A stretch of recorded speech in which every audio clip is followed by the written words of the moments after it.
সরকারের দুঃশাসনে দেশে আজ অনিয়ম নিয়মে পরিণত হয়েছে বললেন খসরু। খালেদা জিয়াকে মুক্ত না করে ঘরে ফিরব না বললেন সেলিমা রহমান। জানাবো আওয়ামী লীগ ফিনিক্স পাখি যার ধ্বংস নেই বললেন বাহাউদ্দিন নাছিম। জানাবো দলীয় কোন্দল সহিংসতা কঠোর অবস্থানে যাচ্ছে আওয়ামী লীগ। এবং সর্বশেষ জানাবো এমপি আনার হত্যা শাহীন ছাড়া তদন্তে গতি আসছে না। শুনছিলেন সংবাদ শিরোনাম, এবারে বিস্তারিত। সরকারের দুঃশাসনে দেশে আজ অনিয়ম নিয়মে পরিণত হয়েছে বললেন খসরু। আওয়ামী লীগ সরকারের দুঃশাসনে দেশে আজ অনিয়ম নিয়মে পরিণত হয়েছে বলে অভিযোগ করেছেন বিএনপির স্থায়ী কমিটির সদস্য আমির খসরু মাহমুদ চৌধুরী।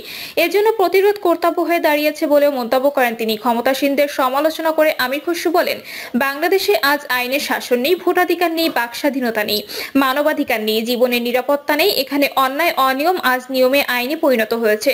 কেউ কথা বললে গুম হতে হয়, খুন হতে হয়, নেতাকর্মীদের জেলখানায় বিনা চিকিৎসায় মৃত্যুবরণ করতে হয়। এখানে প্রতিরোধ এখন কর্তব্য হয়ে দাঁড়িয়েছে।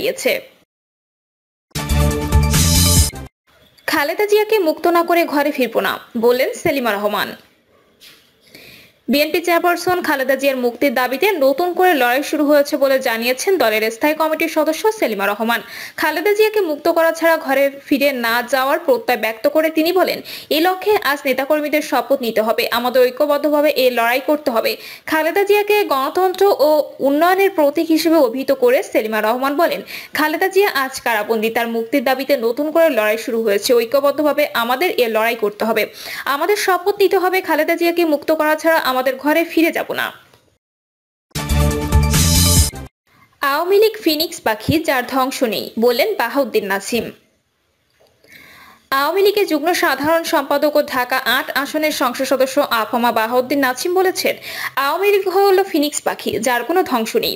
আওয়ামী লীগের উপর কোনো আঘাত এলে আমরা পাল্টা আঘাত দিতে পারি, আমরা গর্জে উঠি, আমাদের ধ্বংস করা এত সহজ নয়। বাহাউদ্দিন নাছিম আরো বলেন, আওয়ামী লীগ এই উপমহাদেশের সবচেয়ে জনপ্রিয় দল, সবচেয়ে সুসংগঠিত দল, সবচেয়ে বেশি শৃঙ্খলার সঙ্গে দলটি চলে। সেখানে যদি কোনো আবর্জনা এসে হাজির হয়, সেই আবর্জনা আগাছা বা হাইব্রিডকে চিহ্নিত করে দেশরত্ন শেখ হাসিনার নেতৃত্বে আগাছা মুক্ত আওয়ামী লীগ আমরা গড়তে চাই। তিনি আরো বলেন, আমরা দুর্নীতিবাদ চাঁদাবাজদের বিরুদ্ধে লড়াই করি, আমরা দেশকে সুশাসন দিতে চাই, আমরা আইনের শাসন প্রতিষ্ঠা করতে চাই, আমরা শৃঙ্খলার সাথে বাংলাদেশের মানুষের প্রত্যাশা দেশরত্ন শেখ হাসিনার অঙ্গীকার পূরণের জন্য কাজ করতে চাই।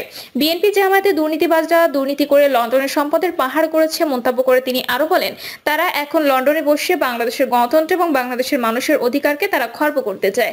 তাদের গ্রেপ্তার করতে হবে, বাংলাদেশে ফিরিয়ে আনতে হবে, তবে দুর্নীতির বিরুদ্ধে আমাদের সংগ্রাম আরো বেগবান হবে। তিনি আরো বলেন, দুর্নীতির বরপুত্ররা এখন দুর্নীতির বিরুদ্ধে কথা বলে প্রকারান্তরে দুর্নীতিবাজদের রক্ষা করার মায়াকান্নায় নেমেছে। আমরা এই দুর্নীতিবাজদের কখনো আশ্রয় প্রশ্রয় দেব না। আওয়ামী লীগ শেখ হাসিনার নেতৃত্বে দুর্নীতি, মাদক ও চাঁদাবাজদের বিরুদ্ধে জিরো টলারেন্স নীতিতে এক ও অভিন্ন।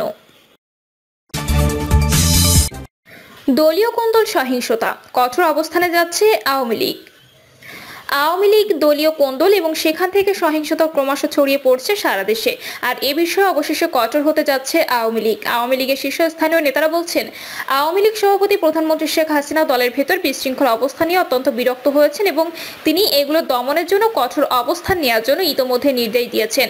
দলের সাধারণ সম্পাদক বিভিন্ন স্থানে সংগঠিত সম্পাদকদের তদন্ত রিপোর্ট দিতে বলেছেন এবং এই তদন্ত রিপোর্টের প্রেক্ষিতে যারা যে স্থানে দায়ী তাদের বিরুদ্ধে ব্যবস্থা গ্রহণের সিদ্ধান্ত নেওয়া হয়েছে বলে একাধিক সূত্র নিশ্চিত করেছে।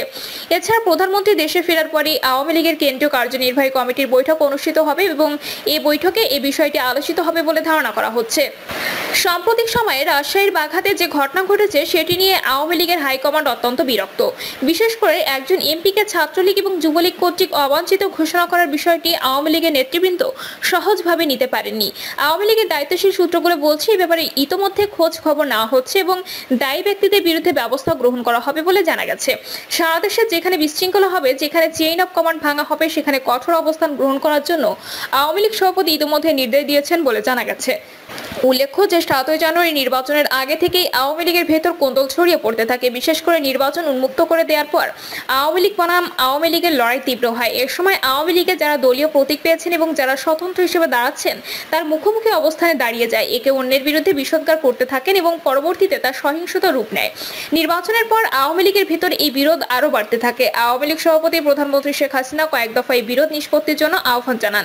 তিনি নির্বাচনের না হবার হয়ে গেছে ভুল বোঝাবুঝির অবসান ঘটিয়ে একসাথে সকলকে কাজ করার জন্য নির্দেশ দেন। কিন্তু তারপরও বিভিন্ন স্থানে থেমে থেমে সহিংসতার ঘটনা ঘটছে এবং এই সহিংসতা এখন উদ্বেগজনক পর্যায়ে চলে গেছে বলে মনে করছেন আওয়ামী লীগের শীর্ষ নেতারা। এই অবস্থায় আর ধৈর্য ধরার উপায় নেই বলে মন্তব্য করেছেন আওয়ামী লীগের একজন যুগ্ম সাধারণ সম্পাদক। তিনি বলেছেন যে দ্রুত এই দলের ভেতর চেইন অব কমান্ড ফিরিয়ে আনা হবে এবং এজন্য যা যা করা দরকার সেটি করা হবে। তবে আওয়ামী লীগের একজন প্রেসিডিয়াম সদস্য বলেছেন যে 18 থেকে 20 জেলায় দলীয় কোন্দল চরম আকার ধারণ করেছে এবং সহিংসতা বেড়েছে। যে সমস্ত এলাকাগুলোতে সাংগঠনিক সম্পাদকরা দুই পক্ষকে নিয়ে বসবে এবং শেষবারের মতো সতর্ক বার্তা দেবে। এরপরও যদি কাজ না হয় তাহলে সহিংসতার সাথে যারা জড়িত তাদের বিরুদ্ধে দলীয় শৃঙ্খলা ভঙ্গের ব্যবস্থা গ্রহণ করা হবে এবং প্রয়োজনে তাদেরকে দল থেকে বহিষ্কার করা হবে।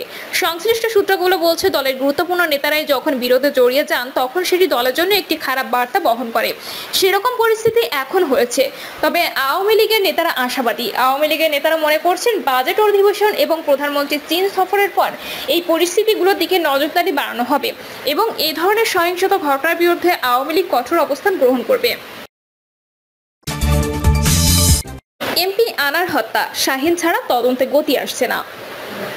ঢাকা মহানগর গোয়েন্দা পুলিশ জানিয়েছে ঝিনাইদহ 4 আসনের সংসদ সদস্য আনোয়ারুল আজিম আনার হত্যাকাণ্ডের মাস্টারমাইন্ড আখতারুজ্জামান শাহীন ছাড়া তদন্তে গতি আসছে না। ডিবি জানায় যুক্তরাষ্ট্রে পলাতক শাহীন হত্যা মিশন বাস্তবায়নে 3টি ধাপের সঙ্গে সরাসরি সম্পৃক্ত। তবে তার পেছনে কোনো নেতা আছে। এমপির সঙ্গে ব্যবসায়িক দ্বন্দ্বের কারণ কি, এসব বিষয়ে নিশ্চিত হতে পারছে না তদন্ত সংশ্লিষ্টরা। আনার হত্যায় এমন অনেক প্রশ্নের উত্তর জানে শাহীন। এসব জানতে হলে তাকে লাগবে। যুক্তরাষ্ট্রে পালিয়ে যাওয়া শাহীনকে ছাড়া তদন্তে খুব বেশি গতি আসবে না বলে মনে করছেন সংশ্লিষ্টরা। জানা গেছে কাট আউট পদ্ধতিতে সংঘটিত এই হত্যাকাণ্ডের মাঠ পর্যায়ে দায়িত্বে ছিলেন চরমপন্থী নেতা আমানুল্লাহ ওরফে শিমুল ভূঁইয়া, আর পরিকল্পনার দায়িত্বে ছিলেন আনারের ব্যবসায়িক পার্টনার শাহীন। যুক্তরাষ্ট্রের সঙ্গে বাংলাদেশের বন্দি বিনিময় চুক্তি না থাকার শাহীনকে ডিবি পাচ্ছে না তা প্রায় নিশ্চিত। ফলে আনার হত্যার পেছনের কলকাঠি যারা নেড়েছেন তাদের বিষয়ে খুব একটা অগ্রসর হতে পারছে না ডিবি। এমনকি আনার হত্যার বেনিফিশিয়ারি ও অর্থদাতা হিসেবে জেলা আওয়ামী লীগের সাধারণ সম্পাদক সাইদুল করিম মিন্টুকে গ্রেপ্তার করলেও মাস্টারমাইন্ড শাহীনের সঙ্গে তার সরাসরি সম্পৃক্ততার তথ্য প্রমাণ এখনো ডিবির হাতে আসেনি। ডিবির ভাষ্য অনুযায়ী শাহীন কলকাতার সঞ্চিবা গার্ডেনের একটি ফ্ল্যাটে এমপি আনার হত্যার সব আয়োজন সম্পন্ন করে। 10ই মে ঢাকায় চলে আসেন। 13ই মে ওই ফ্ল্যাটে খুন হন আনার। বিষয়টি প্রকাশ পেলে ভারত ও নেপাল হয়ে যুক্তরাষ্ট্রে চলে যান শাহীন। যুক্তরাষ্ট্রের নাগরিকত্ব রয়েছে তার, ফলে তাকে বাংলাদেশে ফেরানো সম্ভব হচ্ছে না। শাহীন বিষয়ে সম্প্রতি এক সংবাদ সম্মেলনে ডিএমপির অতিরিক্ত পুলিশ কমিশনার হারুনা রশিদ জানান মাস্টারমাইন্ড শাহীন যুক্তরাষ্ট্রে আছেন। যেহেতু যুক্তরাষ্ট্রের সঙ্গে ভারতের বন্দি বিনিময় চুক্তি আছে সেহেতু ভারতীয় পুলিশকে বলেছি যেন তাকে যুক্তরাষ্ট্র থেকে ফিরিয়ে আনা হয়। তিনি আরো বলেন ঢাকায় অবস্থিত মার্কিন দূতাবাসে আমরা টিম নিয়ে গিয়ে কথা বলেছি। এছাড়া পুলিশ সদর দপ্তরের এনসিবি শাখার মাধ্যমে আমরা ইন্টারপোলকে চিঠি দিয়েছি। শাহীনকে যুক্তরাষ্ট্র থেকে ফিরিয়ে আনার জন্য দুই দেশই কাজ করছে। এদিকে আনার হত্যাকাণ্ডের ঘটনায় সর্বশেষ গ্রেপ্তার মোস্তাফিজুর রহমান ও ফয়সাল আলী ডিবির কাছে 6 দিনের রিমান্ডে আছে। সাহসী অভিযান চালিয়ে খাগড়াছড়ি, ফটিকছড়ি ও সীতাকুণ্ডের মাঝখানে পাতাল কালী মন্দির থেকে তাদের গ্রেপ্তার করে ডিএমপির অতিরিক্ত কমিশনার হারুনা রশিদের নেতৃত্বে ডিবির একাধিক টিম। তদন্ত সংশ্লিষ্ট সূত্র বলছে জিজ্ঞাসাবাদে ফয়সাল ও মোস্তাফিজ হত্যা মিশনের বর্ণনা দিচ্ছে যা এর আগে গ্রেপ্তার শিমুল ও তানভীরের বক্তব্যের সঙ্গে হুবহু মিলে যাচ্ছে। আনারকে হত্যার পর তার মাংস টুকরো টুকরো করার দায়িত্ব ছিল ফয়সাল, মোস্তাফিজ ও জিহাদের। রিমান্ডে এ বিষয়ে স্বীকার করেছেন তারা। শিমুল ভূঁইয়ার কথা তারা হত্যায় অংশ নেয় বলেও স্বীকার করেছে। তবে গ্রেপ্তারের সময় মন্দির থেকে লাফিয়ে পালানোর চেষ্টাকালে আঘাত পান তারা। কিছুটা অসুস্থতার কারণে জোরালোভাবে তাদের জিজ্ঞাসাবাদ করা সম্ভব হচ্ছে না। রিমান্ডে দ্বিতীয় দিন শনিবার ফয়সাল ও মোস্তাফিজকে দফায় দফায় জিজ্ঞাসাবাদ করেছে আনার অপহরণ মামলা তদন্ত কর্মকর্তা ডিবি ওয়ারি বিভাগের সহকারী কমিশনার মাহফুজুর রহমান। দুপুরে ডিবি ওয়ারি বিভাগের সামনে কথা হয় এই কর্মকর্তার সঙ্গে। তিনি জানান গ্রেপ্তারকৃতদের জিজ্ঞাসাবাদ করা হচ্ছে। এই মুহূর্তে নতুন করে বলার কিছু নেই। তবে তদন্ত সংশ্লিষ্ট অপর এক কর্মকর্তা বলেন আখতারুজ্জামান শাহীনকে ছাড়া তদন্ত আর অগ্রসর হচ্ছে না। গ্যাসবাবু 3টি মোবাইল ফোন উদ্ধার না হওয়ার বিষয়ে জানতে চাইলে তিনি বলেন যেহেতু বাবু জবানবন্দিতে জানিয়েছে তার মোবাইল পুকুরে ফেলেছে এবং এজন্য জন্য আমরা উদ্ধারের চেষ্টা করছি। ফোন না পেলেও তদন্তের কোনো সমস্যা হবে না। উল্লেখ্য, এমপি আনার 12ই মে ভারতে যান। পরদিন 13ই মে কলকাতার নিউ টাউন এলাকার সঞ্জীবা ঘাটের একটি ফ্ল্যাটে খুন হন তিনি।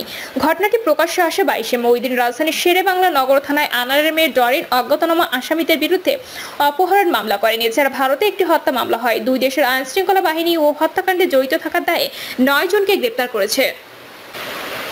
প্রিয় দর্শক, এই ছিল এখনকার সর্বশেষ সংবাদ। আপডেট সব সংবাদ পেতে চ্যানেলটি সাবস্ক্রাইব করে বেল আইকনটি ক্লিক করে রাখুন।